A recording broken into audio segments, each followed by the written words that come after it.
shoulder is made up of two joints, the acromioclavicular joint and the glenohumeral joint. The acromioclavicular joint is where the acromion part of the shoulder blade and the collarbone meet. The glenohumeral joint is where the ball and the socket meet. The rotator cuff connects the humerus to the scapula and is made of the tendons of four muscles, the supraspinatus, infraspinatus, teres minor, and the subscapularis. The elbow is a hinge joint made up of three bones, the humerus, ulna, and radius. The ends of the bones are covered with cartilage. Cartilage has a rubbery consistency that allows the joints to slide easily against one another and absorb shock. The hip joint is a ball and socket joint that allows motion and gives stability needed to bear body weight. The socket area is inside the pelvis. The ball part of this joint is at top of the thigh bone. It joins with the acetabulum to form the hip joint. The knee joint is a synovial joint that connects three bones, the femur, tibia, and patella. It is a complex hinge joint composed of two articulations, the tibiofemoral joint and patellofemoral joint.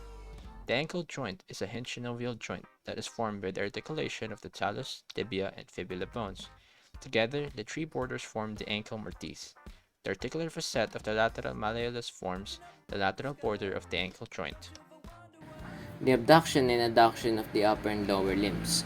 The abduction of limbs is the movement of limbs away from a midline of the body, in this example the torso, while the adduction of limbs is the movement of joints towards the midline of the body.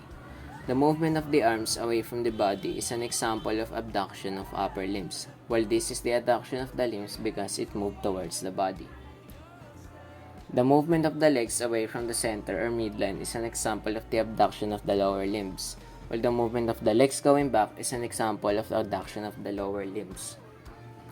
An example of an exercise that best describes and shows the abduction and adduction of the upper and lower limbs is the jumping jack. This exercise helps in strengthening the upper and lower muscles of the body. It also counts as a cardio exercise, which helps in circulating the blood and giving more stamina to the person engaging in the said exercise. Two muscles in the forearm, the pronator teres and the pronator quadratus, work together to achieve pronation and supination by pulling on the radius bone of the forearm. The radius is especially designed to rotate at the elbow and wrist joints around the other forearm bone, the ulna. Pronation and supination of the hand can be used to strengthen your wrists and forearms and can be a good exercise for wrist sprains. The temporomandibular joint or TMJ allows for opening and closing of the mouth, as well as side-to-side and protraction or retraction motions of the lower jaw. This joint involves the articulation between the mandibular fossa and articular tubercle of the temporal bone, with the condyle of the mandible. The main components are the joint capsule, articular disc, mandibular condyles, articular surface of the temporal bone, temporomandibular ligament, stylomandibular ligament, phenomandibular ligament, and lateral pterygoid muscle. Scapular elevation refers to the cranial motion of the scapula, commonly described as shrugging the shoulders. This movement is facilitated by several muscles, and it is useful to distinguish these as primary movers and stabilizers. Scapular depression refers to the caudal motion of the scapula. In most instances, depression of the scapula is a passive process due to the gravity that is facilitated by movement at the acromioclavicular joint. Movement at the ankle is controlled by two joints. The ankle, or talocrural joint, is formed from the tibia and fibula of the lower leg and talus of the foot.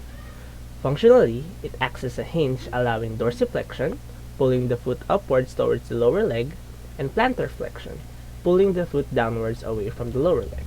Eversion, tilting of the sole of the foot away from the midline, and inversion, tilting of the side of foot inwards towards the midline, is controlled by the subtalar joint formed between the talus and calcaneus bones of the foot.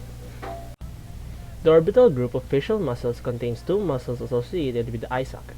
These muscles control the movements of the eyelids important in protecting the cornea from damage. They are both innervated by the facial nerve. The nasal group of facial muscles is associated with movements of the nose and the skin around it. There are three muscles in this group and they are all innervated by the facial nerve. they serve little importance in humans. These are the most important group of facial expressions, responsible for movements of the mouth and lips. Such movements are required in singing and whistling and add emphasis to vocal communication.